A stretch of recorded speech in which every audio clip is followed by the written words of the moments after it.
कहानी शुरू होती है एक कार क्रैश के साथ, जहां कोई जोर से चिल्लाता है कि एम्बुलेंस को कॉल करो, जिस पर अचानक हमारा लड़का आंखें खोलता है जैसे वो किसी भयानक नाइटमेयर से बाहर निकला हो। इसके बाद इंटरकॉम से अनाउंसर की आवाज आती है जो डिक्लेयर करता है कि ट्रेन अब टर्मिनल स्टेशन पर पहुंचने वाली है। यह सुनकर हमारा प्रोटैगनिस्ट अपने हाथों को देखता है और सोचता है कि कहीं वो सच में मर तो नहीं गया था। जिस पर अचानक कोई उसके शोल्डर को टच करता है और एक वुमन की आवाज उसे बुलाती है। वह लड़की उससे पूछती है कि क्या वो उसके लगेज में हेल्प कर सकता है, जिस पर जैसे ही वह घूमकर देखता है तो उसे शॉक लग जाता है क्योंकि वो उस वुमन को इंस्टेंटली रिकॉग्नाइज कर लेता है। हमारा हीरो सोचने लगता है कि वो इतनी यंग कैसे हो गई है और नोटिस करता है कि उसके क्लोथ्स उसके फ्रेशमैन ईयर के हैं। वह बस उसे पास से लगातार देखता ही रहता है। फिर ट्रेन की विंडो में अपनी रिफ्लेक्शन देखकर उसे एहसास होता है कि सिर्फ वो लड़की ही यंग नहीं है। हमारा प्रोटैगनिस्ट खुद को 19 साल का देखता है और पूरी तरह स्टूडेंट हो जाता है। इसके बाद वो सरकास्टिकली खुद से सवाल करता है कि क्या किसी मिरेकल से उसका रीबर्थ हो गया है। फिर धीरे धीरे उसकी टूटी हुई मेमोरीज आपस में जुड़ने लगती हैं। उसी दौरान उसके माइंड में एक मेमोरी फ्लैश होती है जहां एक लड़की उससे कहती है कि वो उसे घर तक छोड़ दे। उस मेमोरी में वह वुमन कहती है कि उसे डर नहीं है, चाहे वो उसके साथ कुछ भी ट्राई करे। तभी अचानक ब्लैक हेयर वाली एक वुमन गुस्से में उसका नाम चिल्लाते हुए सामने आती है। यह देखकर वो तुरंत नोटिस करता है कि वो एनरेज्ड लड़की उनकी तरफ स्टॉर्म करती हुई आ रही है, जिस पर वह वुमन उसके शर्ट के कॉलर को पकड़ लेती है और पूछती है कि क्या अब उसे इसी टाइप की लड़कियां पसंद है। इसके जवाब में हमारा लड़का उसका हाथ झटक कर हटा देता है। तभी दूसरी वुमन ताना मारते हुए कहती है कि अब उसका एक्स थोड़ी यंग लड़कियों को पसंद करता है और वह उससे चिपकते हुए दूसरी वाली को आंटी कह देती है। यह सुनकर ब्लैक हेयर वाली वुमन और ज्यादा भड़क जाती है और पूछती है कि वो उसे आंटी कैसे बुला सकती है। फिर वो गुस्से में दूसरी लड़की की तरफ झपटती है, जिस पर यंगर वुमन खुद को डिफेंड करने की कोशिश करती है, लेकिन स्कफल में उसका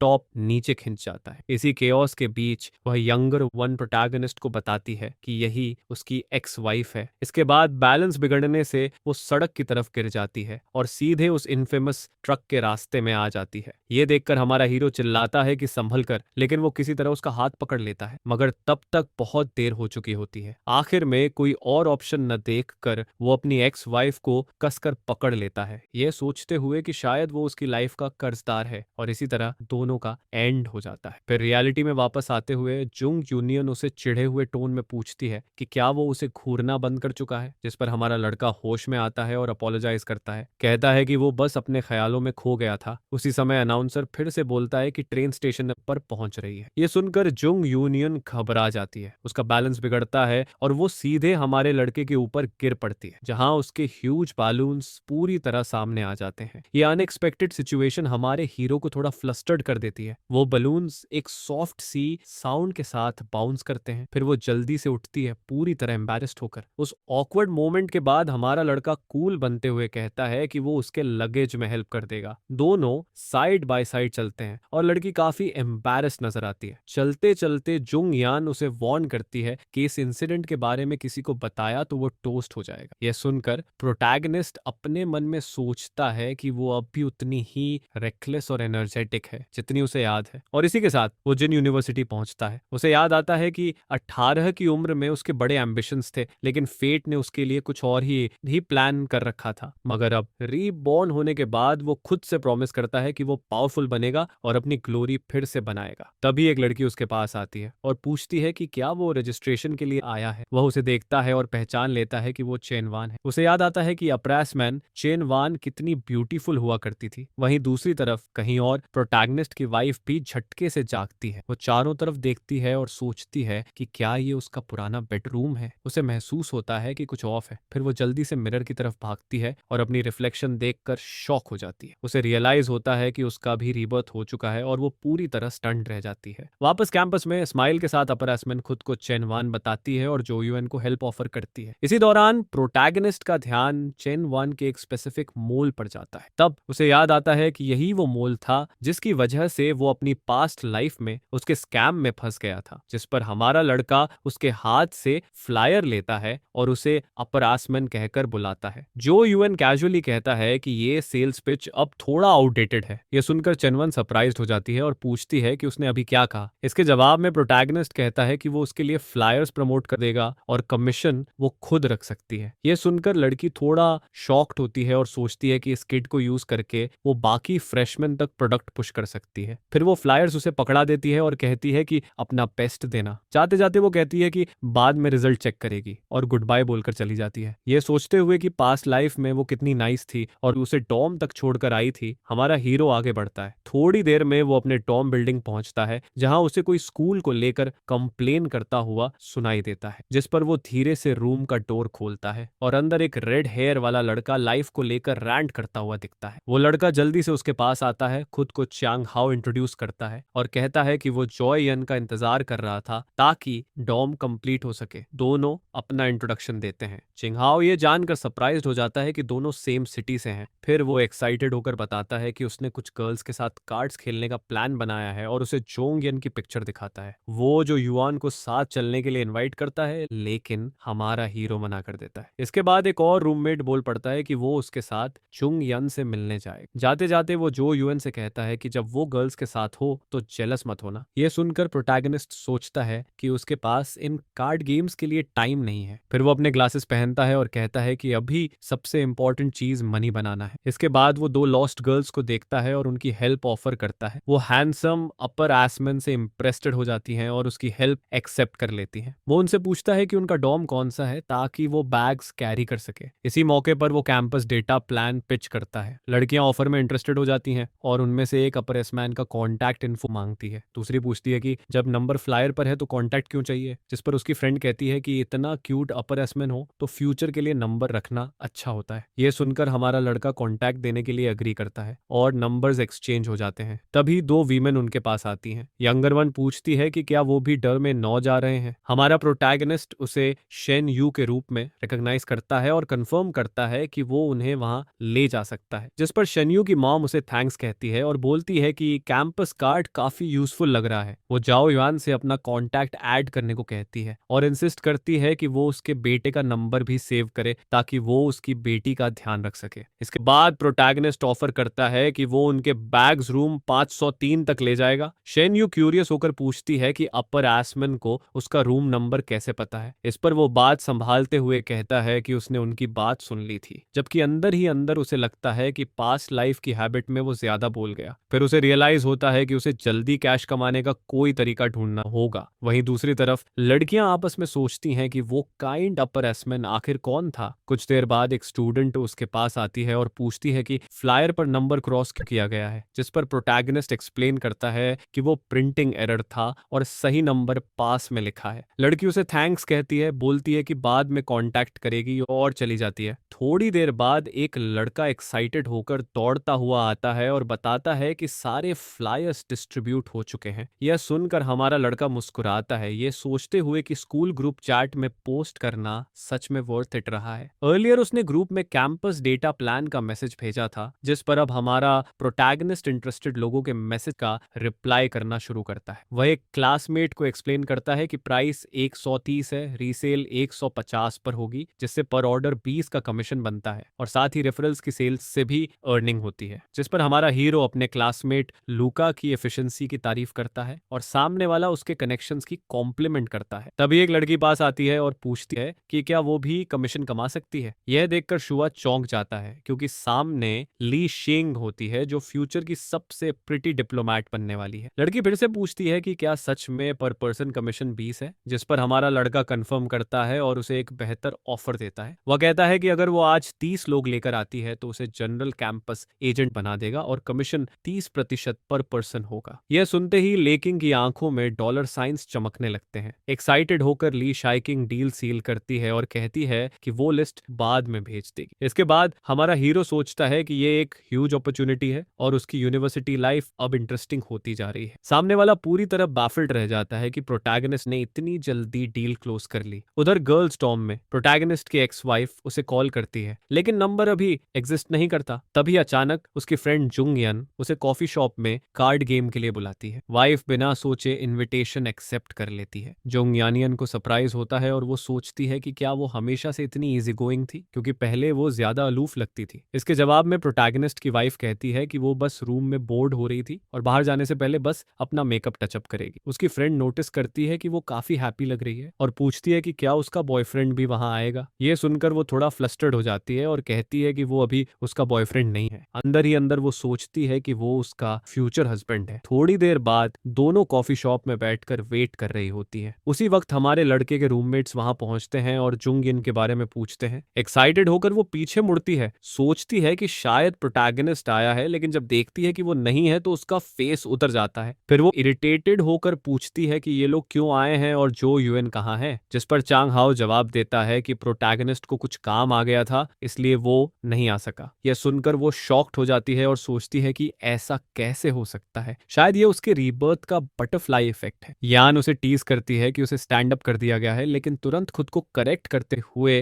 कहती है कि शायद वो बिजी हो। एक्स वाइफ सोचती है कि उसने इनवैलिड नंबर पर कॉल किया था, लेकिन फिर मान लेती है कि इस लाइफ में कुछ बदल गया है। एक लड़का माहौल संभालने के लिए उसे कार्ड्स खेलने का इनवाइट देता है, लेकिन वो ज्यादा इंटरेस्टेड नहीं दिखती। दूसरी तरफ हमारा प्रोटैगनिस्ट एक स्टोर पर पहुंचता है। एक फ्रेंडली एम्प्लॉई उसे ग्रीट करती है और पूछती है कि वो कैसे हेल्प कर सकती है। हमारा हीरो स्टोर मैनेजर के बारे में पूछता है, क्योंकि उनका डील डिस्कस करने का अपॉइंटमेंट था, जिस पर वो वुमन उसे मैनेजर के ऑफिस तक ले जाती है। रास्ते में वो नोटिस करती है कि इतना यंग होने के बावजूद हमारे लड़के की प्रेजेंस काफी स्ट्रांग। वो एक डोर के सामने पहुंचता है जिस पर ऑफिस का साइन लगा होता है। मैनेजर पूछती है कि क्या वही यंग गाय है जो उनका एजेंट बनना चाहता है, और कहती है कि उसमें काफी नर्व है। इसके जवाब में प्रोटैगनिस्ट उसे 247 इंटरेस्टेड न्यू स्टूडेंट्स की लिस्ट दिखाता है और कहता है कि ये तो बस शुरुआत है। यह देखकर वुमन इम्प्रेस्ड हो जाती है कि कुछ ही दिनों में सेल्स वॉल्यूम इतना ज्यादा है। हमारा लड़का कहता है कि एक 150 वाले प्लान में उसे मैक्सिमम 70 का डिस्काउंट मिल सकता है, लेकिन वो 80 चाहता है। मैनेजर डिस्काउंट अग्री कर लेती है और उसकी बोल्डनेस की तारीफ करती है। इसके बाद प्रोटैगनिस्ट पूरे डिस्ट्रिक्ट के एजेंसी राइट्स मांगता है, 60% कमीशन और 30% एडवांस के साथ। यह सुनकर वो वुमन उसके करीब आती है और पूछती है कि क्या वो पूरा केक अकेले लेना चाहता है और उसका बेस कॉस्ट क्या है, जिस पर हमारा हीरो कहता है कि उसका फैमिली बिजनेस इसी लाइन में है, इसलिए वो उससे कुछ भी हाइड नहीं कर सकती, और वो गारंटी देता है कि 40% मार्केट कैप्चर करेगा। यंग आदमी की एम्बिशन से इंप्रेस्ड होकर वुमन डील क्लोज करती है और कहती है कि मर्चेंडाइज तय टाइम और प्लेस पर डिलीवर कर दी जाएगी। फिर हमारा लड़का पूछता है कि क्या अभी कॉन्ट्रैक्ट साइन किया जा सकता है। वह तुरंत अग्री कर लेती है और उसे बॉस लू कहकर बुलाती है। मैनेजर अंदर ही अंदर सोचती है कि इस 18 साल के लड़के का दिमाग काफी डीप है और उसका कंपोजर रेयर है। कॉन्ट्रैक्ट साइन करते वक्त हमारा बॉय उससे एक और चीज पूछता है। तभी उसे याद आता है कि उसकी स्टोर एप्पल फोन्स भी कॉन्ट्रैक्ट पर ऑफर करती है। वापस कॉफी शॉप में प्रोटैगनिस्ट की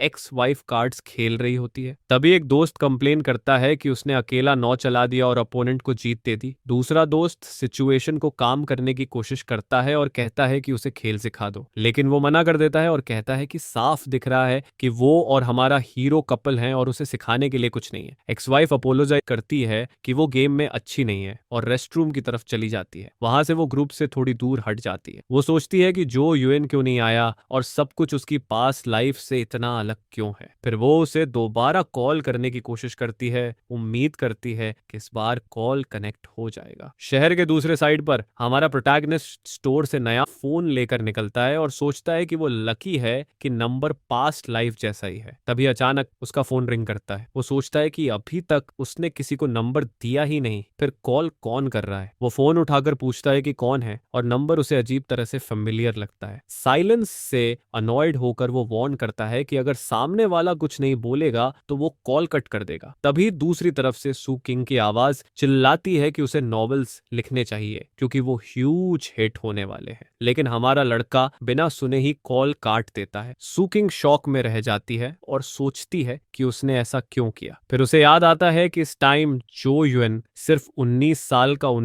का है और अभी उसे जानता भी नहीं है। एम्बैरेस्ड होकर वो सोचती है कि डेवलपमेंट प्लान बनाना अच्छा आइडिया रहेगा। इधर प्रोटैगनिस्ट पैनिक में आ जाता है, रियलाइजिंग कि उसका rebirth by one get one free deal जैसा है। वो डिसाइड करता है कि किसी भी हाल में सचिन को ये पता नहीं चलने देगा कि वो भी रीबॉर्न हुआ है। एक्स वाइफ और जुंगियन हमारे हीरो के रूममेट्स के साथ वॉक कर रही होती हैं। तभी उनमें से एक आइडिया देता है कि क्यों ना बॉयज डॉम की स्पाइंग की जाए। डॉम शब्द सुनते ही एक्स वाइफ वहीं रुक जाती है, जैसे उसके दिमाग में अचानक बल्ब जल गया हो। तभी सुकिंग अनाउंस करती है कि क्योंकि उनकी क्लास मीटिंग है, वो बस उन्हें उनके डॉम तक छोड़ देगी। यह सुनकर लड़के पूरी तरह बैफल्ड रह जाते हैं। जुंगियन सस्पिशियस हो जाती है और सोचती है कि कहीं उसकी फ्रेंड सिर्फ जो यूएन को ढूंढने के लिए बॉयज डॉम तो नहीं जाना चाहती। उधर दूसरा रूममेट चांग हाउ से कंप्लेन करता है कि उसे जलन हो रही है कि हमारा बॉय किसी गॉर्जियस लड़की के के ख्यालों में है। सुचिंग जुंगिन से पूछती है कि क्या उसे लगता है कि चांग हाओ उसमें इंटरेस्टेड है। जुंगिन बात को टाल देती है और कहती है कि उसे ज्यादा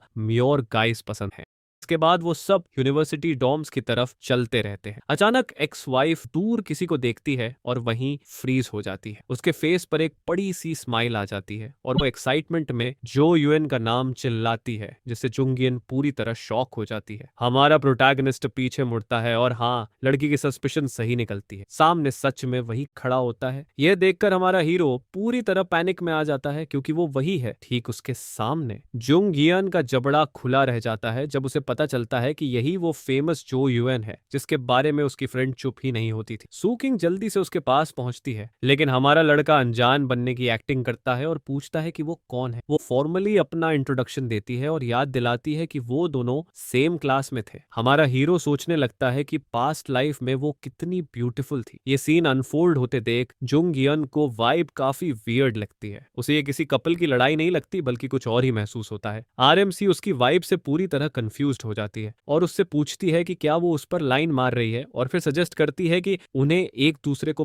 फिर से नए सिरे से जानना चाहिए। ये सोचते हुए एक्स वाइफ अपने मन में डिसाइड करती है कि इस बार वो ही उसे चेस करेगी और जीत कर दिखाएगी। लेकिन हमारा हीरो उसे बीच में ही रोक देता है और कहता है कि उसे पहले से ही कोई और पसंद है, और अंदर ही अंदर सोचता है कि वो इस जाल में दोबारा नहीं फंसेगा। यह सुनते ही सू किंग की स्माइल एकदम गायब हो जाती है और वो पूरी तरह शॉक्ड नजर आती है। वो डिसबिलीफ में पूछती है कि क्या उसे सच में कोई पसंद है, जिस पर हमारा लड़का सार्कास्टिकली जवाब देता है कि इसमें अजीब क्या है अगर उसे कोई पसंद है। इसके बाद वो उस लड़की का डिस्क्राइब करना शुरू करता है जिसे उसने देखा था, लेकिन सुचिन अचानक उसे चुप करा देती है और कहती है कि बस करो। वो अंदर ही अंदर गुस्से से भर जाती है और सोचती है कि वो जरूर उसे फर्स्ट साइट में ही पसंद आ गई होगी। वो कसम खाती है कि इस लाइफ में और अगली लाइफ में भी वो उसी की होगी। तभी जुंगिन स्माइल के साथ जो यूएन के पास आती है और ग्रीट करती है, कहती है कि वो फिर से मिल गए हैं। यह देखकर प्रोटैगनिस्ट काफी एक्साइटेड हो जाता है और सजेस्ट करता है कि उन्हें कॉन्टैक्ट इन्फो एक्सचेंज कर लेनी चाहिए। यह सुनकर दोनों लड़कियां उसकी फॉरवर्डनेस से स्टन्ड रह जाती हैं। सुकिंग उस फोन को देखकर और भी शॉक्ड हो जाती है, क्योंकि उसे लगता है कि कुछ तो गड़बड़ है। वो पहले से कहीं ज्यादा कैपेबल लग रहा है। प्रोटैगनिस्ट की एक्स वाइफ स्माइल करते हुए कॉन्टैक्ट ऐड करने के लिए अग्री कर जाती है, यह कहते हुए कि आखिर वो क्लासमेट्स ही तो हैं। हालात को देखते हुए हमारा हीरो अपने मन में सोचता है कि असली ट्रबल अब शुरू हो चुकी है और उसे यहाँ से निकलने का रास्ता ढूंढना होगा। तभी जुंग यान बीच में बोल पड़ती है और सजेस्ट करती है कि अभी कॉन्टैक्ट ऐड न किया जाए और किसी और टाइम पर किया जाए। उसी वक्त एक रूममेट आकर हमारे लड़के को बताता है कि शाम 7 बजे क्लास मीटिंग है। जोन इस मीटिंग को परफेक्ट एक्सक्यूज बनाता है, अपने दोस्तों को पकड़ता है और वहां से निकल जाता है। मन ही मन खुश होता है कि वो उस ऑकवर्ड सिचुएशन से बच गया। क्लासरूम में स्टूडेंट्स क्लास मीटिंग के लिए गैदर हो चुके होते हैं, जिसकी बात उसके फ्रेंड ने की थी। उसी दौरान चंगा और उसका दोस्त क्लास की लड़कियों के बारे में गॉसिप कर रहे होते हैं। उनमें से एक किसी लड़की की तरफ इशारा करके ओपिनियन पूछता है। रेडहेड का दोस्त उस चॉइस का मजाक उड़ाता है और जुंग हियान की तरफ इशारा करता है, लेकिन चंघाओ उसे रोस्ट कर देता है और कहता है कि उसकी लेग्स तो टूथपिक जैसी हैं। प्रोटैगनिस्ट का रूममेट उसे चिढ़ाता रहता है और कहता है कि उसका टेस्ट ही खराब है। तभी एक पिंक हेयर वाली लड़की दिखती है जो पूरे रूम का अटेंशन खींच लेती है। रेडहेड का दोस्त खुद को डिफेंड करने की कोशिश करता है, लेकिन चांगा कह देता है कि वो लड़की बहुत स्किनी है और उसे ढंग का खाना चाहिए। इन सब गॉसिप से दूर हमारा लड़का पूरे बिजनेस मोड में रहता है और अपनी पार्टनर को टेक्स्ट भेजता है उसकी एफिशिएंसी की तारीफ करते हुए। तभी सबका ध्यान रूम के सामने की तरफ जाता है, क्योंकि प्रोफेसर मीटिंग के लिए आ जाते हैं। एडवाइजर खुद को यूचिन जिन इंट्रोड्यूस करता है और अनाउंस करता है कि टेम्परेरी क्लास प्रेसिडेंट चुना जाएगा। यह सुनकर प्रोटैगनिस्ट सोच में पड़ जाता है और याद करने की कोशिश करता है कि उसकी पास्ट लाइफ में क्लास प्रेसिडेंट कौन था। तभी वही पिंक हेयर वाली लड़की कुयो खुद को प्रेसिडेंट के लिए नॉमिनेट करती है और क्लास के सारे लड़के उसकी ब्यूटी पर फिदा हो जाते हैं। कैंगचो नाम का एक लड़का खुद को नॉमिनेट करता है और इसी बहाने यूओ से पूछ लेता है कि क्या उसका बॉयफ्रेंड है। हमारे हीरो के फ्रेंड्स उसे एक कंप्लीट क्लून समझते हैं और तभी एक और स्टूडेंट खड़ा होकर उसके खिलाफ नॉमिनेट कर देता है। तभी अचानक प्रोटैगनिस्ट इलेक्शन को बीच में ही रोक देता है और खुद को कैंपस सिम कार्ड्स का जनरल एजेंट इंट्रोड्यूस करता है। उसकी ऑफर और प्लान की प्राइस सुनकर बाकी स्टूडेंट्स पूरी तरह शॉक्ड रह जाते हैं, क्योंकि ये स्कूल के प्लान से काफी सस्ता होता है। प्रोफेसर भी क्लास के बीच में इस मूव से पूरी तरह ब्लाइंड साइडेड रह जाता है। इसी बीच हमारा हीरो प्रोफेसर को भी एक फ्लायर पकड़ा देता है। वो एक्सप्लेन करता है कि ये प्लान रिसर्च के लिए काफी यूजफुल है, और प्रोफेसर भी मान लेता है कि ये डील सच में शानदार है। इसके बाद जो यूएन अपना पिच जारी रखता है और बताता है कि 4 लोगों के डॉर्म में इंटरनेट फी ऑलमोस्ट डर्ट चीप हो जाती है। एडवाइजर काफी इंप्रेस्ड हो जाता है और सोचता है कि अगर ये लड़का प्रेसिडेंट बन गया तो वो 4 साल आराम से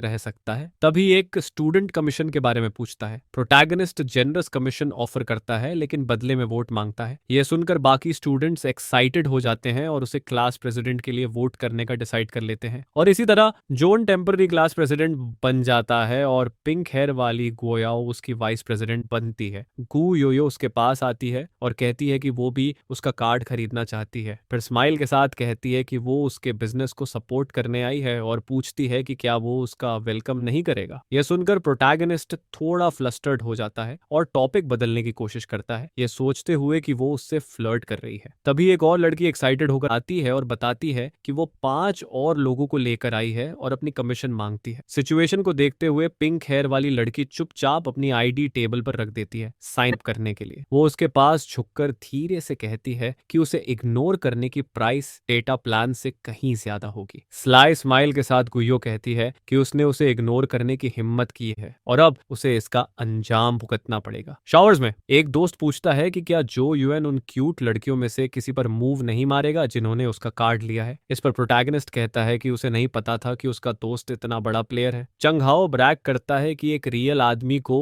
लेडीज मैन होना चाहिए, तभी उसकी कोई वैल्यू होती है। लेकिन दूसरा दोस्त उसे टीज करता है और याद दिलाता है कि वो थोड़ी देर पहले प्योर रोमांस की बात कर रहा था। रेड हेड खुद को जस्टिफाई करने लगता है। अचानक एक लड़का नोटिस करता है कि किसी शावर से अजीब सी तेज स्मेल आ रही है। वो पता लगाते हैं कि स्मेल कहाँ से आ रही है और अपने रूममेट की वियर्ड हॉबी का मजाक उड़ाते हैं। तभी हमारा हीरो बीच में आकर बताता है कि ये स्मेल फाटिया फ्लावर्स की है। उसके फ्रेंड्स उसकी नॉलेज से इम्प्रेस्ड हो जाते हैं और पूछते हैं कि उसे ये सब कैसे पता है। शावर से बाहर निकलते हुए जोन अपनी मस्कुलर फिजिक दिखाता है, जिसे देखकर रेड हेयर वाला दोस्त पूरी तरह शॉक हो जाता है। रेड हेड कंप्लेन करता है कि उसका बॉडी तो प्लक्ड चिकन जैसा लग रहा है क्योंकि वो बहुत स्किन्नी है। प्रोटैगनिस्ट उसे कुछ वर्कआउट टिप्स देता है और कहता है कि वो बाहर जा रहा है और बाकी लोगों को जल्दी करने को बोलता है। डेस्परेट होकर शावर में बचे दोनों दोस्त चिल्लाते हैं कि वो उनका वेट करे। तैयार होने के बाद वो बात करते हैं कि उन्हें कल मिलिट्री ट्रेनिंग यूनिफॉर्म्स लेने हैं। चलते चलते फ्रेंड्स डिसाइड करते हैं कि वो उससे कार्ड्स खरीदेंगे, जबकि जो युआन उन्हें फ्री देने वाला था। यह सुनकर प्रोटैगनिस्ट हैरान हो जाता है क्योंकि अब उसके 4 में से 3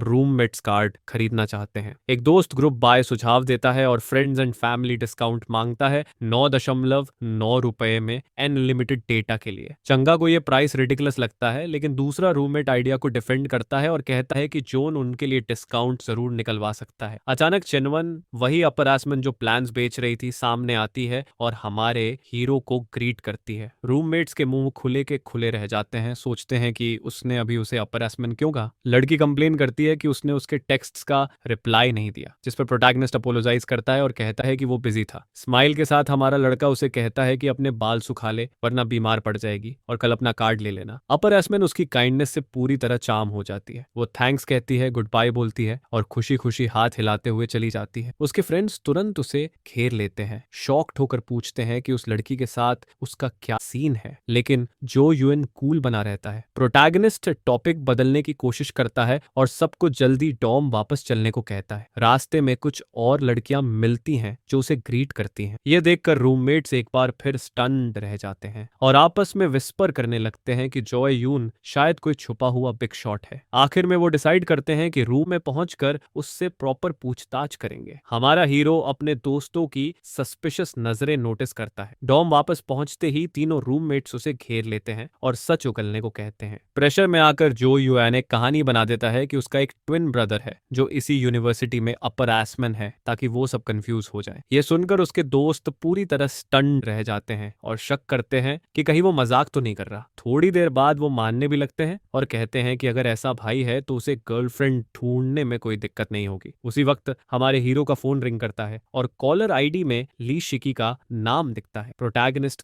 गहरी सोच में कॉल उठा लेता है, याद करने की कोशिश करता है कि ये कौन है। दूसरी तरफ से लड़की बताती है कि उसने 30 लोगों का सेल्स कोटा पूरा कर लिया है, जिसे सुनकर वो पूरी तरह शॉक्ड हो जाता है। उसके रूममेट्स हैरानी से मुंह खोले देखते रहते हैं। हमारा हीरो लड़की को अच्छे काम के लिए 200 का रिवॉर्ड प्रॉमिस करता है। वो पूछता है कि उसने इतना जल्दी कैसे किया। लड़की बदले में पूछती है कि क्या उसके नए आइडिया पर उसे कंपनी बोनस मिलेगा, जिस पर हमारा लड़का कहता है कि वो उसे पर्सनल थैंक यू के तौर पर खाना खिलाएगा। लेकिन लड़की सबको सरप्राइज करते हुए सीधे पूछती है कि क्या डिनर को कैश में कन्वर्ट किया जा सकता है। यह सुनकर उसके दोस्त हंस हंस कर पागल हो जाते हैं। पहली बार किसी लड़की को देखकर जो हीरो को ही शटअप करा दे, वो उसे मनी ग्रैबर कह देता है। फिर वो नए आइडिया के लिए और 200 ऑफर करता है। लड़की एक्सप्लेन करती है कि वो यूनिवर्सिटी फोरम पर एक क्यूट पिक्चर पोस्ट करेगी। प्रोटैगनिस्ट समझ जाता है कि सस्ता बेचने से दूसरे एजेंट्स के साथ प्रॉब्लम हो सकती है और उसे वार्न करना होगा। फिर भी वो प्लान अग्री कर लेता है और अगले दिन 200 रिवॉर्ड देने का प्रॉमिस करता है, जिसे सुनकर लड़की काफी एक्साइटेड हो जाती है। डील सील होने के बाद हमारा हीरो कॉल काट देता है। उसके दोस्त तुरंत जो यूएन पर प्रेशर डालते हैं और पूछते हैं कि फोन पर लड़की कौन थी, साथ ही उसके बिजनेस कोऑपरेशन को लेकर टीजिंग करते हैं। प्रोटैगनिस्ट बोस्ट करता है कि वो दिखने में भी बेटर है और बिजनेस में भी, इसलिए लोग खुद पार्टनरशिप के लिए आते हैं। फिर वो सबको सोने को कहता है क्योंकि काफी लेट हो चुका होता है। एक रूममेट कहता है कि उसे सुबह जल्दी उठा देना ताकि वो सेल्स में हेल्प कर सके। रात में बेड पर हमारा हीरो एक नाइटमेयर देखता है, जिसमें उसकी एक्स वाइफ उसे कहती है कि उसे हमेशा उससे प्यार करना चाहिए। मेमोरी आगे बढ़ती है, जहां वो डरावने तरीके से उसे धमकाती है कि अगर उसने कभी धोखा दिया तो अंजाम बुरा होगा। उसकी आंखों में पागलपन के साथ सुचिंग कहती है कि अगर उसने बिट्रेयल किया तो वो अगली लाइफ में भी उसका पीछा करेगी। ये सब देखते ही प्रोटैगनिस्ट डर के मारे झटके से उठ जाता है। सांसें तेज चल रही होती हैं। वो रियलाइज करता है कि नेक्स्ट लाइफ सच में रियल है और कंफ्यूज हो जाता है क्योंकि उसने कभी अपनी एक्स वाइफ के साथ गलत नहीं किया था। उसे लगता है कि उसकी बिजनेस सक्सेस और एटीट्यूड में चेंज शायद उसे सस्पिशियस बना रहा है। हमारा हीरो डिसाइड करता है कि उसे किसी तरह टेस्ट करना होगा ताकि कंफर्म कर सके कि क्या वो भी रीइंकार्नेटेड है। अगले दिन हमारा हीरो और उसका रूममेट क्लासरूम में मिलिट्री ट्रेनिंग यूनिफॉर्म्स ऑर्गेनाइज कर रहे होते हैं। तभी गोयो वहां आती है और उसे ग्रीट करती है। इतनी सुबह उसे देखकर सरप्राइज्ड होती है। जोन कहता है कि उसका टाइमिंग परफेक्ट है, जिससे पिंक हेयर वाली लड़की थोड़ी कंफ्यूज हो जाती है। फिर वो एक्सप्लेन करता है कि उसके पास टाइम कम है और उससे रिक्वेस्ट करता है कि वो क्लास के बाकी स्टूडेंट्स में यूनिफॉर्म्स डिस्ट्रीब्यूट करने में हेल्प करे। लड़की अग्री कर लेती है, लेकिन पेमेंट में एक मील मांगती है। हमारा लड़का प्रॉमिस करता है कि वो पे करेगा। तभी एक और फीमेल स्टूडेंट गुस्से में वहां आती है और गोयो से पूछती है कि वो उसे बाहर चलने के लिए क्यों पूछ रही है। याओ स्मग स्माइल के साथ कहती है कि वो सिंगल है, इसलिए सबके लिए मौका खुला है। उसकी राइवल फेयर कंपटीशन के लिए अग्री करती है और कहती है कि वो ऐसे अमेजिंग और डेडिकेटेड गाय को छोड़ने वाली नहीं है। दूर से सुचिंग ये सीन देखती है और उसे सब बहुत अजीब लगता है क्योंकि उसकी पास्ट लाइफ में ऐसा कुछ नहीं हुआ था। तभी जुंग युन उसका नाम पुकारती है और वो चौंक जाती है। उसकी फ्रेंड मजाक करती है और पूछती है कि क्या वो क्लासरूम में अपने फ्यूचर बॉयफ्रेंड को देखते हुए फ्रीज हो गई थी। जुंग यन क्यूरियस होती है कि आखिर हमारे प्रोटैगनिस्ट में ऐसा क्या खास है कि क्लास प्रेसिडेंट जैसी लड़की भी अट्रैक्ट हो गई। एक्स वाइफ टिसिंग इग्नोर करती है और कहती है कि उन्हें यूनिफॉर्म्स बांटने पर फोकस करना चाहिए। उसी वक्त चेयरफुल चंगा आता है और जुंग यन की हेल्प ऑफर करता है। उसे यानियन कहकर बुलाता है। जुंग यन मौका देखकर जो युएन और सच चिंग के रिलेशनशिप के बारे में पूछती है, लेकिन रेडहेड कहता है कि उसे कोई आइडिया नहीं है। जुंग यन नाराज होकर सच चिंग का बचाव करती है और बताती है कि वो कितनी इनक्रेडिबल है और ऊपर से क्लास प्रेसिडेंट भी चुनी गई है। लेकिन चांगा अपने दोस्त का सपोर्ट करता है और कहता है कि जो यूएन भी कम अमेजिंग नहीं है, वो क्लास प्रेसिडेंट है और कैंपस सिम कार्ड्स का जनरल एजेंट भी। यह सुनकर लड़की प्लान की लो प्राइस देखकर शॉक्ड हो जाती है। रेडहेड उसे टीज करता है कि उसने पहले कभी पूछा ही नहीं। उसे याद आता है कि एक अपर इस मैन कार्ड्स के प्रॉफिट के बारे में ब्रैग कर रही थी और वो रियलाइज करती है कि हमारा हीरो उससे कहीं ज्यादा कमा रहा है। वो पूछती है कि कितने लोग उससे बाय कर रहे हैं। चंघाओ कहता है कि बहुत सारे और सच सिंह को अब गिव अप कर देना चाहिए। क्यूरियस होकर लड़की हीरो का कॉन्टैक्ट इन्फो मांगती है, लेकिन रेडहेड कहता है कि वो सीधे उससे बाय कर सकती है। जुंग यन उसे काटते हुए कहती है कि वो मिडिलमैन से क्यों खरीदे जब सोर्स से सस्ता मिल सकता है। इसी दौरान चेन वन हमारे प्रोटैगनिस्ट के पास आती है और पूछती है कि सेल्स कैसे चल रही है, क्योंकि 20 लोग ऑलरेडी उससे कांटेक्ट कर चुके हैं। हीरो नर्वस हो जाता है, सोचता है कि कहीं उसने फ्लायर की मिस्टेक नोटिस तो नहीं कर ली। वो पूछता है कि पर पर्सन वो कितना कमा रही है। अपर एसमैन प्राउडली बताती है कि 30 पर पर्सन, यानी एक दिन में 600। ये सुनकर हमारा लड़का काउंटर ऑफर देता है और कहता है कि अगर वो कॉन्टैक्ट्स उसे उसे पास कर दे तो वो 50 पर पर्सन देगा। तभी यूनिफॉर्म पहनी हुई एक वुमन अपनी टीम के साथ आती है और स्कूल की लोकेशन को लेकर कंप्लेन करती है। हीरो उसे कामली हैंडल करता है और पूछता है कि क्या उसकी स्टाफ आ गई है। वुमन बताती है कि अग्रीड टाइम से अभी 10 मिनट दूर है। प्रोटैगनिस्ट उसे एक आईडी देता है और कहता है कि इसे पहले प्रोसेस कर दे क्योंकि वो किसी के लिए फेवर कर रहा है। एम्प्लॉई फोटो में लड़की की ब्यूटी की तारीफ करती है और स्माइल के साथ पूछती है कि क्या वो उसकी गर्लफ्रेंड है। हीरो मजाक में कहता है कि वो बस इंतजार कर रहा है कि वो अपने करंट बॉयफ्रेंड से ब्रेकअप कर ले। वुमन उसे चुप रहने को कहती है। चेन वन की कंफ्यूजन देखकर हीरो रियलाइज करता है कि गलती हो गई है और वो खुद को प्रॉपरली रीइंट्रोड्यूस करने का डिसाइड करता है। कॉन्फिडेंट पोज में जो यूएन खुद को शैनलिन यूनिवर्सिटी टाउन का जनरल एजेंट इंट्रोड्यूस करता है। फिर वो अपर एसमैन को उसके साथ काम करने का ऑफर देता है, ज्यादा हाई कमीशन का प्रॉमिस करते हुए। उसी वक्त एक लड़का ढेर सारे दोस्तों के साथ आता है। हीरो पूछता है कि वो इतने लोगों को क्यों ले आया। क्लासमेट अपने दोस्तों को इंट्रोड्यूस करता है और सबको ब्रदर जो को ग्रीट करने को कहता है, जिससे हीरो थोड़ा एम्बैरेस्ड फील करता है। इसके बाद उसकी बिजनेस पार्टनर आती है और बताती है कि उसने 22 ग्राहक सिक्योर कर लिए हैं। हीरो उसकी अचीवमेंट की तारीफ करता है। लड़का लाइन ऑर्गेनाइज करने लगता है ताकि सर्विस फास्ट हो सके। लड़की प्लान्स एक्सप्लेन करने में भी हेल्प ऑफर करती है और हीरो टीम वर्क देखकर खुश हो जाता है। अचानक एक बुजुर्ग आदमी आता है और क्यूरियस होकर पूछता है कि इतनी लंबी लाइन क्यों लगी है। हीरो एक्सप्लेन करता है कि वो फोन कार्ड्स बेच रहा है और उसे फ्लायर देता है जिसमें प्लान के बेनिफिट्स लिखे होते हैं। वो ये भी सजेस्ट करता है कि एक डॉम के लिए एक कार्ड काफी है। आदमी इंटरेस्टेड होता है लेकिन क्राउड देखकर हेजिटेंट लगता है। जॉन पेरेंट्स को रियश्योर करता है कि वो बाद में भी आ सकते हैं और बताता है कि 3 अलग अलग प्लान्स अवेलेबल हैं। हीरो का दोस्त उसकी स्मूथ टॉकिंग से हैरान हो जाता है और कहता है कि वो बिल्कुल सीजन्ड सेल्समैन जैसा लग रहा है। हमारा प्रोटैगनिस्ट मजाक में कहता है कि लाइफ ने उसे ऐसा बनने पर मजबूर किया है क्योंकि उसके पास अपने दोस्त जैसी रिच फैमिली नहीं है। चनुवन सीरियसली इम्प्रेस्ड हो जाती है और हिसाब लगाती है कि नई कमीशन के साथ वो 1500 कमा सकती है। तभी हमारे हीरो की पार्टनर एक बुजुर्ग लेडी को प्लान बेचने की कोशिश करती है लेकिन रिजेक्ट हो जाती है। हमारा लड़का उसे कंसोल करता है और कहता है कि ये टोटली नॉर्मल है। लड़की मान लेती है कि उसे अभी बहुत कुछ सीखना है। जो यूएन अपरसमैन से पूछता है कि क्या उसने डिसीजन ले लिया है। वो कंफर्म करती है कि वो अपने सारे कॉन्टैक्ट्स को कॉल करने वाली है। टाइम के साथ मिड डे का सन और तेज हो जाता है। सबकी थकान देखकर हमारा हीरो ब्रेक अनाउंस करता है और कहता है कि उसने टीम के लिए स्नैक्स और वाटर खरीदा है।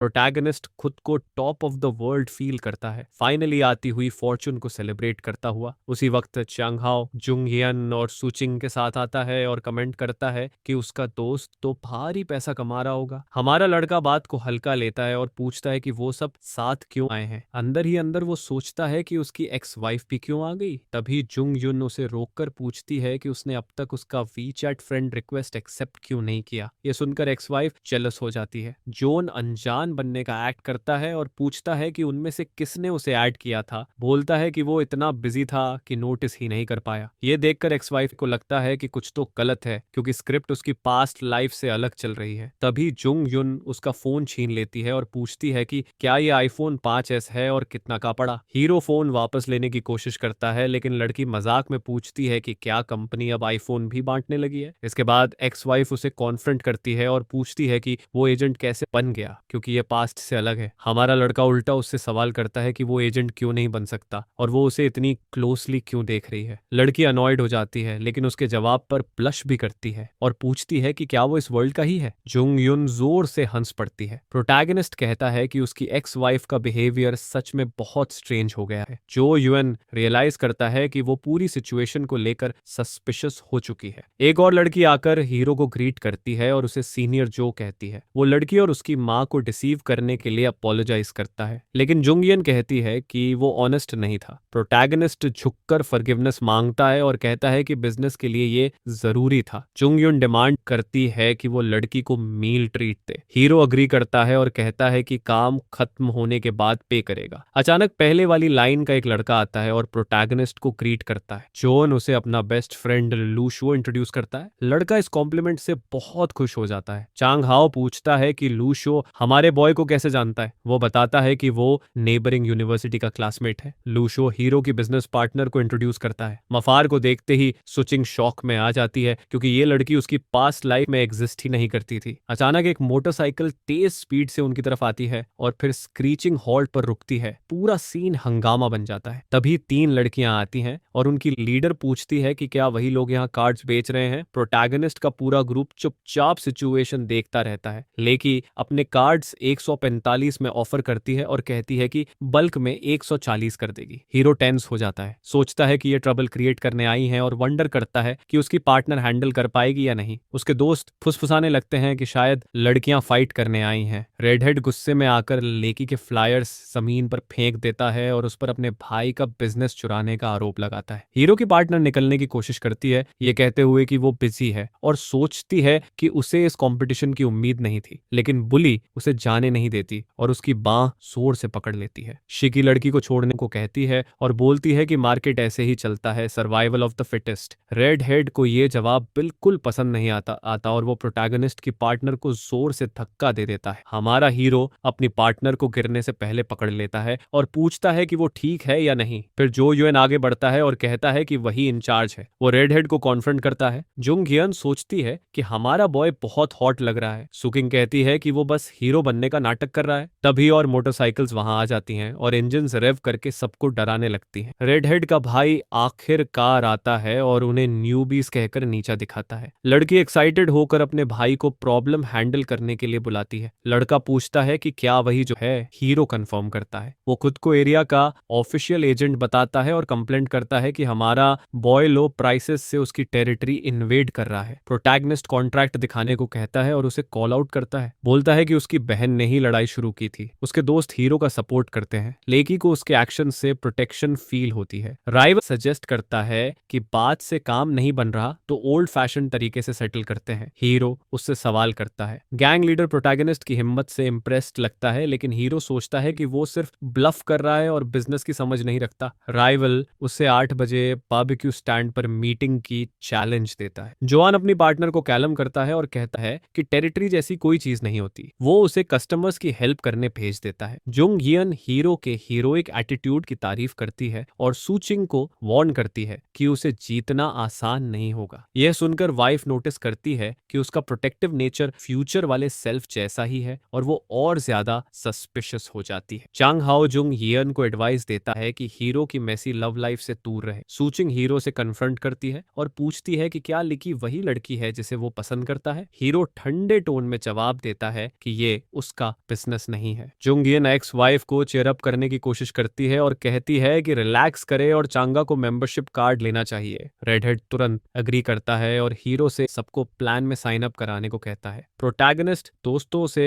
कहता है कि वो आगे निकल जाएं क्योंकि वो बिजी है। वो शिकी से उनके कार्ड्स हैंडल करने को कहता है। गुस्से भरी नजरों के साथ एक्स वाइफ सोचती है कि उसे अपना नेक्स्ट मूव बहुत केयरफुली प्लान करना होगा। सीन ऑब्जर्व करते हुए शेन यू रियलाइज करता है कि सुकिंग को अपर आसमैन पसंद है, लेकिन वो उसमें इंटरेस्टेड नहीं लगता। हीरो अपने दोस्त लू शो से पूछता है कि वो शोडाउन के लिए कितने लोग इकट्ठा कर सकता है। लू शो 3000 जो यूएन को देता है और कहता है कि उसके डैड ने बिल कवर करने के लिए दिए हैं। वो कहता है कि यूथ लड़ने के लिए होती है और जब दोस्त के पास कैश कम है तो उसका पैसा भी जोका है। हीरो पैसे लेने से मना करता है और कहता है कि उसकी कमीशन काफी है। वो अपने दोस्त से कहता है कि जितनों को बुला सकता है बुला ले। लू शुओ कहता है कि आज से वो भाई हैं और हमेशा उसका साथ देगा। प्रोटैगनिस्ट थोड़ा एम्बैरेस्ड फील करता है और उसे ज्यादा इमोशनल न होने को कहता है। एक्साइटेड होकर उसका दोस्त बोलता है कि वो स्कूल वापस जाकर बैकअप लाने वाला है। इसके बाद प्रोटैगनिस्ट ली शिकी को सेफली यूनिवर्सिटी तक छोड़ने का ऑफर करता है। वो पूछता है कि क्या उसने पैसे गिन लिए। लड़की कंफर्म करती है कि अमाउंट 1300 सही है। जो यूएन जो हुआ उसकी रिस्पॉन्सिबिलिटी लेता है और इंसिस्ट करता है कि पेमेंट मनी वही रखे। आंखों में आंसू लिए ली शिकी सोचती है कि मील तो बहुत महंगा पड़ा और एक्चुअली उसे ही पे करना चाहिए था। हीरो उसके करीब आकर मजाक करता है कि उसे नहीं पता था कि क्लास प्रेसिडेंट इतनी जल्दी रोने लगती है। एम्बैरेस्ड होकर लड़की उसे मील या मूवी ट्रीट देने का ऑफर करती है। वो और ज्यादा फ्लस्टर्ड हो जाती है और ठीक से एक्सप्लेन भी नहीं कर पाती। हीरो चेहरे पर स्माइल के साथ उसकी प्रपोजल एक्सेप्ट कर लेता है। हमारा हीरो खाना मना कर देता है और सजेस्ट करता है कि फेस्टिवल में मूवी देख लेते हैं, हाई एम्प्लॉई बोनस की तरह। लड़की पूरी तरह ब्लश हो जाती है और बहुत खुश होकर अग्री करती है कि ये डेट है। फिर वो गुड बाय कहकर अपने डॉर्म चली जाती है और उसे रास्ते में केयरफुल रहने को कहती है। अकेला होकर लड़का सोचता है कि ली शिकी अच्छी लड़की है लेकिन उसके लिए नहीं है और उसे ये क्लियर करना होगा। डेजिग्नेटेड स्पॉट पर पहुंचकर हीरो बैठता है और वेट्रेस उसे बियर और पीनट्स दे जाती है। तभी उसका राइवल गुस्से में आता है, बिजनेस चोरी करने का इल्जाम लगाता है और 20,000 मांगता है, लेकिन जो बस इतना कहता है कि बॉटल को मत छूना। बुली पूछता है कि क्या वो टफ बनने की एक्टिंग कर रहा है, लेकिन कोल्ड नजरों से हीरो दिखा देता है कि उसे कोई डर नहीं है। बिना सोचे जोन खड़ा होता है और बॉटल सीधा उस गुंडे के सिर पर तोड़ देता है। बुली के दोस्त शॉक में रह जाते हैं। प्रोटैगनिस्ट कहता है कि उसने अच्छे से बात करने की कोशिश की थी लेकिन वो आदमी शेमलेस जर्क था। तभी लू शुओ भारी क्राउड के साथ आता है और चिल्लाता है कि जो भाई को छूने की हिम्मत किसकी है। राइवल गैंग इतने सारे अनएक्सपेक्टेड लोगों को देखकर पैनिक में आ जाती है। हीरो का दोस्त बास्ट करता है कि लड़ाई के मामले में उसे कभी डर नहीं लगा। राइवल लीडर लोगों की संख्या देखकर डर जाता है और सोचता है कि एक स्टूडेंट मॉब से कैसे जुड़ गया। आखिरकार वो झुककर माफी मांगता है और जो कहता है कि उसे उसका पहले वाला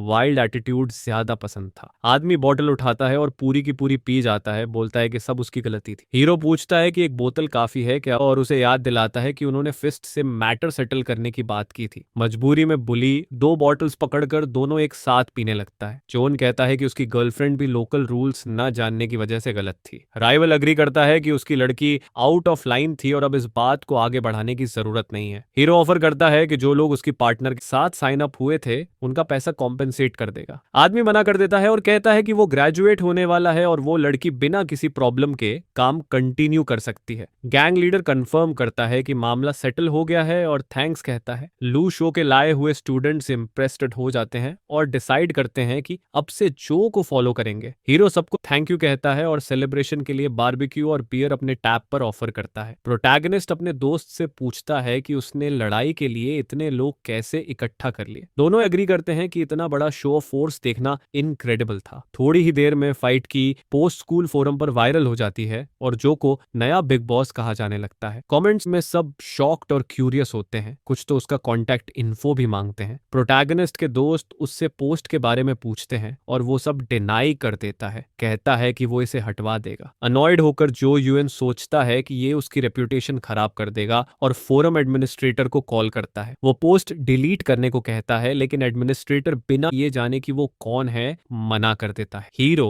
अपना इंट्रोडक्शन देता है और एडमिनिस्ट्रेटर डर के मारे कांपने लगता है और तुरंत पोस्ट डिलीट करने को एग्री कर जाता है। कुछ ही सेकंड्स में फाइट वाली पोस्ट यूनिवर्सिटी फोरम से गायब हो जाती है। रेड हेड फ्रेंड हैरान हो जाता है कि पोस्ट गायब हो गई और प्रोटैगनिस्ट राहत की सांस लेता है। अचानक हीरो का फोन रिंग करने लगता है और स्क्रीन पर सुचिंग का नाम आता है। जो सोचता है कि वो इतनी रात को क्यों कॉल कर रही है और चांगा गैस करता है कि बात फोरम पोस्ट की होगी। हीरो अपने दोस्त से पूछता है कि क्या वो पागल हो गया था जो उसने सब कुछ बता दिया। चंगा खुद को डिफेंड करता है और कहता है कि जुंग यिन उसकी फ्रेंड है और वो उसे सब बताता है। उधर गर्ल्स डॉर्म में सूचिक बैठी फोन स्क्रॉल कर रही होती है। उसकी फ्रेंड उसके पैरों की फोटो खींच लेती है कॉलेज फोरम पर पोस्ट करने के लिए। एक्स वाइफ को रियलाइज होते ही शॉक लगता है कि उसकी रूममेट उसकी फोटो ले रही है। वो जुंग यिन का फोन छीनकर फोटो डिलीट करने की कोशिश करती है लेकिन फ्रेंड उसे ऐसा करने नहीं देती। जुंग यिन मजाक में शनयू से हेल्प मांगती है और कहती है कि सूचिंग उसे मारने आ रही है। शनयू दोनों को अलग कर देती है। जुंग यिन टॉपिक बदलकर जो यूएन के बारे में पूछती है। वो शनयू से पूछती है कि क्या उसे उस लड़के के बारे में कुछ पता चला। जुंग यिन बताती है कि हीरो ने फ्रेशमैन शनयू को ट्रिक करके अपना काम निकलवाया। फिर वो जो यूएन की एक्टिंग करती है तीसरी साल की छात्र बनकर। शेनयू समझाती है कि उसने अपर एसमन स्टेटस का यूज करके एजेंसी डील कैसे ली। जुंग यिन कमेंट करती है कि जो अपनी एज का नहीं बल्कि ओल्ड फॉक्स लगता है। एक्स वाइफ सोच में डूब जाती है और सस्पेक्ट करने लगती है कि कहीं जोन भी उसकी तरह रीबॉर्न तो नहीं हुआ। ये सोचकर वो डिसाइड करती है कि उसे प्रोटैगनिस्ट से कन्फ्रंट करना होगा। अचानक शेनयू चिल्लाकर सबको फोरम की नई पोस्ट दिखाती है जिसमें फाइट और सोसाइटी के नए बॉस की खबर होती है। फ्रेंड्स शॉक में आ जाते हैं कि जो यूएन लेजेंडरी चुआई सोसाइटी का लीडर है। जुंग यिन को यकीन नहीं होता लेकिन मानती है कि फाइट वाली फोटो में वो इंटिमिडेटिंग लग रहा है। एक्स वाइफ मानने से मना कर देती है कि जो गैंगस्टर हो सकता है क्योंकि उसके हिसाब से वो सिर्फ नॉर्मल स्टूडेंट था। जोंग यिन रियलाइज करती है कि उसकी फ्रेंड पहले से जानती थी कि जो बड़ा आदमी है, इसी वजह से उसे इतना पसंद करती थी। सचिन कंफ्यूज हो जाती है और सोचती है कि सब कुछ कहाँ गलत हो गया और क्या ये वर्ल्ड उसकी पास्ट वाली वर्ल्ड जैसा नहीं है। फ्रेंड्स उसकी स्ट्रेंज रिएक्शन देखकर वरिड हो जाते हैं। जुंग जुंग युन्नी और शेन यू एक्स वाइफ की हालत देखकर घबरा जाते हैं। उसका चेहरा पीला है और हाथ बिल्कुल ठंडे हैं। यंग वुमन डिसाइड करती है कि उसे सच जानने के लिए प्रोटैगनिस्ट से कन्फ्रंट करना ही होगा। वो फोन उठाती है और जो यूएन को कॉल करती है, उम्मीद करती है कि वो कॉल उठा ले। प्रोटैगनिस्ट कॉल रिसीव करता है और एक्स वाइफ पूछती है कि क्या वो सच में जॉन है। वो कहता है कि वो बिजी है क्योंकि वो अपनी गर्लफ्रेंड के साथ मूवी देखने जा रहा है और सीधा कॉल कट कर देता है। एक्स वाइफ शॉक में आ जाती है कि उसकी गर्लफ्रेंड है और कंक्लूड करती है कि वो आदमी वो नहीं है जिसे वो जानती थी। फ्रेंड्स सुचिंग की हालत देखकर डर जाते हैं और पूछते हैं कि जो यूएन ने क्या कहा। एक्स वाइफ फूट फूट कर रोने लगती है और फ्रेंड की बाहों में गिर जाती है। कहती है कि ये वो जो नहीं है जिसे वो जानती थी। रोते हुए वो सोचती है कि अगर जिसे उसने प्यार किया वो चला गया तो उसके एग्जिस्टेंस का मतलब क्या है। फ्रेंड्स उसे कंसोल करते हैं और कहते हैं कि स्कूल में और भी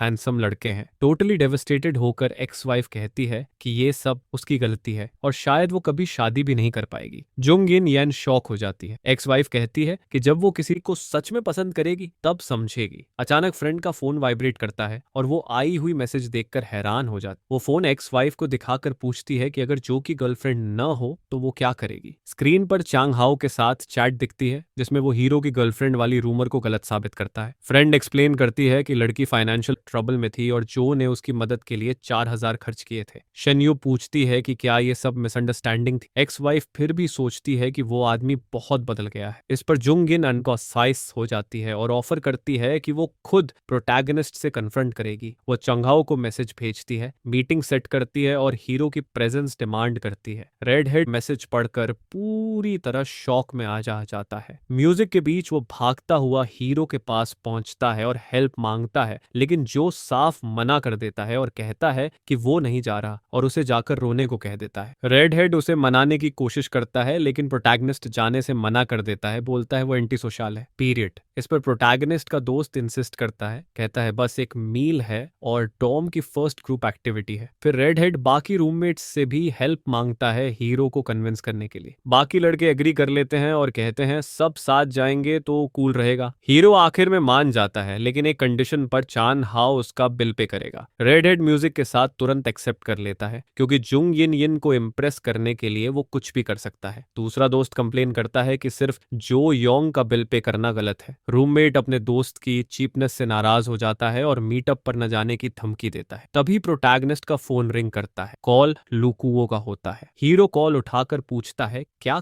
काम है। लुक एक्साइटेड होकर बताता है कि उनकी सोसाइटी फेमस हो गई है और अब वो ऑफिशियल ग्रैंड प्रोटेक्टर है। प्रोटैगनिस्ट इस नॉनसेंस से इरिटेट हो जाता है और असली बात पूछता है। लुको स्कूल के एक्सटर्नल रिलेशंस डिपार्टमेंट की प्रॉब्लम बताता है। वो एक्सप्लेन करता है कि डिपार्टमेंट हेड स्टूडेंट्स को पार्ट टाइम जॉब्स में एक्सप्लॉइट कर रहा है। फ्रेंड प्रोटैगनिस्ट से हेल्प मांगता है और जो को पास्ट लाइफ की बात याद आती है। पहले अपर क्लासमैन फ्रेशमैन को एक्सप्लॉइट करते थे और वो कुछ नहीं कर पाता था, लेकिन अब न्यू लाइफ में उसके पास पावर है। वो कहता है कि बाकी स्टूडेंट्स लुको की सुनते हैं तो वो खुद हैंडल क्यों नहीं करता। हीरो एक्सप्लेन करता है कि वेडिंग इवेंट्स में वर्क की डिमांड ज्यादा है और कॉन्टैक्ट्स मिल सकते हैं। लूक इस ब्रिलियंट आइडिया से शॉक्ड हो जाता है और सोचता है उसे पहले क्यों नहीं सोचा। जो आगे प्लान बताता है, कहता है कनेक्शंस और फेम यूज करके जॉब के लिए म्यूचुअल एड ग्रुप बनाओ, फिर कंपनीज के पास सीधे जाओ और रिलायबल वर्कफोर्स ऑफर करो बिना मिडलमैन फी के। हीरो कंडीशन रखता है कि कोई कमीशन चार्ज नहीं होगा। लूकू अग्री कर लेता है, बोलता है वो भाई हैं। जो सोचता है कि मेंबरशिप कार्ड्स तो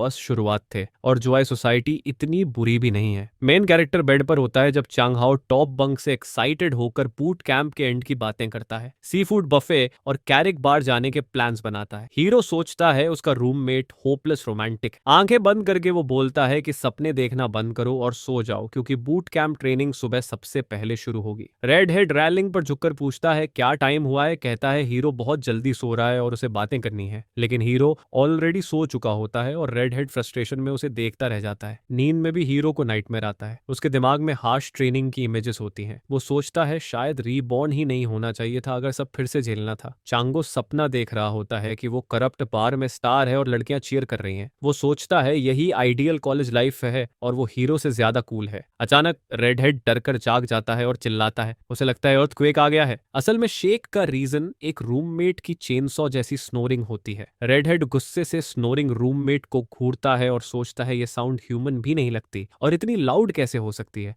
स्कूल पीए सिस्टम अनाउंस करता है कि सारे फ्रेशमैन मिलिट्री यूनिफॉर्म पहनकर फील्ड में असेंबल हो। एक रूममेट उठकर पूछता है, स्नोरर क्या कर रहा है? वो पूछता है, क्या उसे नींद नहीं आई? चांगा गुस्से में बोलता है कि अगर ये आवाज ना होती तो उसकी हालत इतनी खराब ना होती। हीरो पहले से यूनिफॉर्म में रेडी होता है और सीरियस होकर बोलता है कि अगर टाइम पास करते रहे तो लेट हो जाएंगे। जो पैनिक में बंक बेड से उतरने लगता है, म्यूजिक के बीच चिल्लाता है वेट करने को। दिन सनी होता है और कैंपस के पेड़ों से ब्राइट सनलाइट छनकर आती है। यूनिफॉर्म पहने फ्रेशमैन आखिरकार फील्ड में फॉर्मेशन में खड़े होते हैं। चंघाओ स्प्रिंट करते हुए ट्रेनिंग फील्ड पर पहुंचने की कोशिश करता है, लेकिन ड्रिल इंस्ट्रक्टर उसे रोककर तुरंत हॉल्ट चिल्लाता है। चंघा सिर खुजलाकर ऑकवर्ड ग्रीटिंग देता है और फोर्स लाफ करता है। इंस्ट्रक्टर पूछता है, असेंबल कॉल के वक्त वो कहाँ था? रेडहेड जवाब देता है कि वो रास्ते में था। हीरो बाकी स्टूडेंट्स के साथ लाइन में खड़ा होता है और सोचता है उसका रूममेट अभी ट्रबल न करे। उसके हाथ में अब भी डॉक्टर का नोट होता है। एंग्री इंस्ट्रक्टर बच्चे को जोर से बोलने को कहता है और शाउट में जवाब देने को कहता है। रिपोर्टिंग सर, रेडहेड चिल्लाता है कि उसने ब्रेकफास्ट नहीं किया क्योंकि असेंबली 6:30 पर थी। इंस्ट्रक्टर उसे चुप रहने को कहता है और तुरंत लाइन में लगने को बोलता है। रेडहेड अटेंशन में आकर वेस्ट सर बोलता है। चांग हाओ हीरो उसे बड़बड़ाता है कि इंस्ट्रक्टर उसे ही क्यों टारगेट कर रहा है। हीरो चुप रहता है। इंस्ट्रक्टर शायद सुन लेता है और ज्यादा गुस्से से किड की तरफ देखता है। इंस्ट्रक्टर रूममेट को लाइन से बाहर निकालता है और 30 मिनट स्क्वाट्स की पनिशमेंट देता है। डरा हुआ रेडहेड 20 मिनट करने की भीख मांगता है। वो पीस साइन दिखाकर परसुएड करने की कोशिश करता है। इंस्ट्रक्टर चिल्लाकर कहता है, स्क्वाट्स फॉर्मेशन से दूर करो। चंगाओ भागते हुए बोलता है कि इंस्ट्रक्टर को मैसेज मिल गया। दो लड़कियां यूनिफॉर्म में होती हैं। एक दूसरी से पूछती है क्या उसे चंगा के पनिश होने पर बुरा नहीं लग रहा। दूसरी अनॉयड होकर उसे हग करती है और बोलती है, यही चंगा है। इंस्ट्रक्टर वार्न करता है ट्रेनिंग के दौरान ट्रबल न करने को। कहता है वो प्रॉब्लम सॉल्व नहीं करेगा, जो भी अनवेल हो पहले बता दे। अपॉर्चुनिटी पकड़कर हीरो चिल्लाता है, रिपोर्टिंग सर। बोलता है वो अनवेल है और मेडिकल लीव चाहिए। डॉक्टर का नोट दिखाता है। एंग्री इंस्ट्रक्टर उसे ब्रैड बोलता है और इन्फर्मरी जाने को कहता है। हीरो के लिए ये परफेक्ट रहता है। रेड हेड चंघाओ ये देखकर सोचता है क्या ये सच में काम करता है। उसे लगता है प्रोटैगनिस्ट अपग्रेडेड वर्जन है। हीरो मन में सोचता है ये सब प्लान का हिस्सा था। फॉर्मेशन में 3 लड़कियां हीरो को इन्फर्मरी जाते देखती हैं और वंडर करती हैं क्या हुआ और क्या वो सिक है। एक बोलती है वो ट्रेनिंग शुरू होने से पहले ही क्विट कर गया, काफी सॉफ्ट है। दोपहर 3 बजे सन ट्रेनिंग फील्ड पर तेज चमक रहा होता है। एक लड़की हाफ रही होती है, एग्जॉस्टेड लगती है और सिक फील कर रही होती है। वो सोचती है ट्रेनिंग सच में एग्जॉस्टिंग है और मेन कैरेक्टर बहुत क्लेवर था जो बच गया। वो चिल्लाती है, रिपोर्टिंग इंस्ट्रक्टर। बोलती है पेट में दर्द है और आगे नहीं चल सकती। पास खड़ा एक मेल स्टूडेंट धीरे से बोलता है शायद उसके पीरियड्स हैं। इंस्ट्रक्टर उसे इन्फर्मरी जाकर रेस्ट करने को कहता है। ग्रेटफुल लड़की खुश होकर इन्फर्मरी चली जाती है। चंघाओ अब भी स्क्वाट्स करते हुए एनवी से उसे देखता है। रेडहेड भी चिल्लाता है, रिपोर्टिंग। म्यूजिक के बीच बोलता है उसे भी पेट में दर्द है और रेस्टरूम जाना है। इंस्ट्रक्टर गुस्से में चिल्लाता है कि चाहे पैंट्स में ही मेस कर दे, वो वहीं स्क्वाट्स करता रहेगा। पूरी क्लास हंस पड़ती है। शाम के 5 बजते हैं और सीन इन्फर्मरी में शिफ्ट होता है। हीरो डोर खोलता है और सोचता है कि सब एजेंट्स को कमीशन देने के बाद भी 10,000 युआन से ज्यादा उसकी पॉकेट में आए हैं। डोर खुलते ही वो ब्लॉन्ड लड़की दिखती है जो पहले इन्फर्मरी आई थी, आराम से बैठी हुई। हीरो सरप्राइज्ड होकर पूछता है क्या वो जुंगयन है। जुंगयन पूछती है वो यहाँ क्या कर रहा है और क्या ब्रेक पर है। हीरो उल्टा पूछता है क्या उसकी तबीयत अब ठीक है और क्या वो थोड़ी वॉक के लिए रेडी है। प्रोटैगनिस्ट उसे बताता है कि आज की ट्रेनिंग खत्म हो चुकी है और अब उसे स्क्वाड में वापस जाना है। जीन मुंह बनाती है और सोचती है कि हीरो सच में एक स्लाई फॉक्स है। फील्ड पर इंस्ट्रक्टर रेड हेड का नाम पूछता है और उसे डांटते हुए कहता है कि उसे पता है वो गलत था। सुपीरियर स्टूडेंट का नाम जानने पर अड़ा रहता है। आई सैल्यूट करके जोर से बोलता है, रिपोर्टिंग सर, मेरा नाम चंघा है। इंस्ट्रक्टर मुस्कुराता है और बताता है कि ट्रेनिंग के दौरान वो कंपनी 4 प्लेटून 2 का प्लेटून लीडर रहेगा। रेडहेड ये सुनकर पूरी तरह शॉक्ड रह जाता है। सन होराइजन पर सेट हो रहा होता है और बूट कैंप का एक और दिन खत्म हो जाता है। सीन मेंस डॉर्म में शिफ्ट होता है। बेड पर लेटा चांगो किसी को कॉल करके एक्साइटेडली बताता है कि उसे प्लेटून लीडर बना दिया गया है। रूम में हीरो सोचता है कि आज लुकू से बात करके उसे रियलाइज हुआ कि डेटा प्लान वाला बिजनेस अब सैचुरेट हो रहा है। वो अंदाजा लगाता है कि ज्यादा से ज्यादा अब 1,000 और लोग ही साइन अप करेंगे। उसमें से सब एजेंट्स का कमीशन घटाने के बाद मुश्किल से 50,000 युआन ही बचेंगे। फिर वो सोचता है कि कैंपस डेटा प्लान कार्ड्स के अलावा और कौन से तरीके हैं पैसा कमाने के। अचानक फोन बज करता है। मैसेज सू किंग का होता है, उसकी एक्स वाइफ का। हीरो रिप्लाई करता है और वो पूछती है कि वो ट्रेनिंग में क्यों नहीं था। म्यूजिक के बीच हीरो बोलता है कि उसकी तबीयत ठीक नहीं थी। सुकिंग कहती है उसने सुना है कि वो इन्फर्मरी में भी नहीं था। हीरो रिप्लाई करता है कि वो अपनी वेयरअबाउट्स रिपोर्ट करने के लिए ऑब्लिगेटेड नहीं है। सुकिंग कहती है उसका वो मतलब नहीं था, वो बस वरीड थी। हीरो आयरनी के साथ उसे थैंक्स बोलता है। प्रोटैगनिस्ट सोचता है कि ऐसे मोमेंट्स में उसे सुकिंग जैसी प्रैक्टिकल स्किल्स वाली लड़कियों से एनवी होती है। अगर रिबॉर्न सुकिंग यहाँ होती तो वो 50,000 में डिजाइन ड्राफ्ट्स बेच रही होती और शायद 10 तक सेल भी कर देती। हीरो को आइडिया आता है और उसे याद आता है कि पास्ट लाइफ में उसने नॉवेल्स लिखकर अच्छा पैसा कमाया था। वो कंप्यूटर के सामने बैठता है और कंक्लूड करता है कि ये एरा परफेक्ट है क्योंकि अर्बन जॉनरा अभी हॉट है और कंपटीशन कम है। वो अपने नए नॉवेल का पहला चैप्टर पूरा करता है और सैटिस्फाइड फील करता है। हीरो फिर से फोन उठाता है और सोचता है कि इस लाइफ में वो वेब नॉवेल्स की दुनिया में वापस आएगा और जो उसका है वो सब वापस लेगा। वो rebirth of a perfect life नाम की बुक क्रिएट करता है जिसमें सिनॉप्सिस है एक मिडिल एज्ड आदमी की जो कॉलेज डेज में रीबॉर्न हो जाता है। कमेंट्स में एक रीडर बोलता है ऑथर बड़े बोल्ड प्रोमिसेस कर रहा है। बाकी लोग थीम को लेकर एक्साइटेड होते हैं। ट्रेनिंग फील्ड पर रेड हेड चांग हाओ अब भी स्क्वाट्स कर रहा होता है और फोन पर हीरो की बुक का पैसेज पढ़ रहा होता है जिसमें बूट कैंप का मजाक उड़ाया गया है और रेड हेड को आज का एमवीपी बताया गया है सबसे मेहनती होने के लिए। आधे घंटे बाद टोरंटो के रेस्टोरेंट में ग्रुप खाना खत्म करता है। तभी चांगा जोश में उछलकर बोलता है कि पार्टी अभी खत्म नहीं होगी क्योंकि वो सबको कारो ट्रीट देने वाला है। सिंगिंग के लिए एक्साइटेड होकर दोस्त कराक स्पॉट की तरफ बढ़ते हैं। मीनवाइल लड़कियां डिसाइड करती हैं कि रात का बाकी बिल वो स्प्लिट करेंगी क्योंकि डिनर लड़कों ने पे किया था। फ्रंट डेस्क पर पहुंचते ही एम्प्लॉई पूछती है कितने लोग हैं और रिजर्वेशन है या नहीं। शिगी आगे बढ़कर बोलती है कि वो 8 लोग हैं और लेडीज सब पे करेंगी। चंगा आर्ग्यू करने की कोशिश करता है लेकिन हीरो की बिजनेस पार्टनर इंसिस्ट करती है कि वो कवर करेंगी। रिसेप्शनिस्ट कंफ्यूज्ड होकर पूछती है मिस्टर जो कौन है जिन्होंने 10 मिनट पहले लग्जरी सूट बुक किया था। एमसी हाथ उठाकर कंफर्म करता है कि वही है। सब लोग स्टन्ड रह जाते हैं। रूममेट तो पूरी तरह लूज कर जाता है और डिक्लेयर करता है कि आज से हीरो उसका अडॉप्टिव फादर है। फ्रेंडली एम्प्लॉई जोन और उसके दोस्तों को रूम तक फॉलो करने को कहती है। रूम में घुसते ही सबके जॉ ड्रॉप हो जाते हैं। चंगा तक बोल देता है कि ये जगह पैराडाइज जैसी लग रही है। शिकी सुपर एक्साइटेड होकर पिक्चर्स लेने लगती है और ऑलरेडी ऑनलाइन कैप्शन के बारे में सोचने लगती है। वो हीरो के पास आकर कहती है कि स्माइल दे ताकि वो उसकी फोटो ले सके। रूम के दूसरी तरफ दो लड़के ऑलरेडी ड्रिंक शुरू कर चुके होते हैं, टोस्ट करते हैं और वाव करते हैं कि सोबर होकर नहीं जाएंगे। शिकी की फ्रेंड हीरो को थैंक्स बोलती है सब पे करने के लिए, लेकिन वो बस कहता है यही जेंटलमैन करता है। हीरो पूछता है वो कौन सा सॉन्ग चाहती है। लड़की वही सॉन्ग रिक्वेस्ट करती है जो उसे भी बहुत पसंद है। वो एक्साइटेड होकर बोलती है कि उनमें कितनी कॉमन बातें हैं। एमसी एग्री करता है। दूर से ली शिकी दोनों को बात करते देखती है और सोचती है ये दोनों इतने क्लोज कब हो गए। वो भी ज्वाइन करती है और हीरो पूछता है क्या कोई और सॉन्ग पिक करना चाहता है। एमसी अपने बाकी दोस्तों की तरफ मुड़ता है और थोड़ी देर के लिए खो सा जाता है। तभी पलटते वक्त वो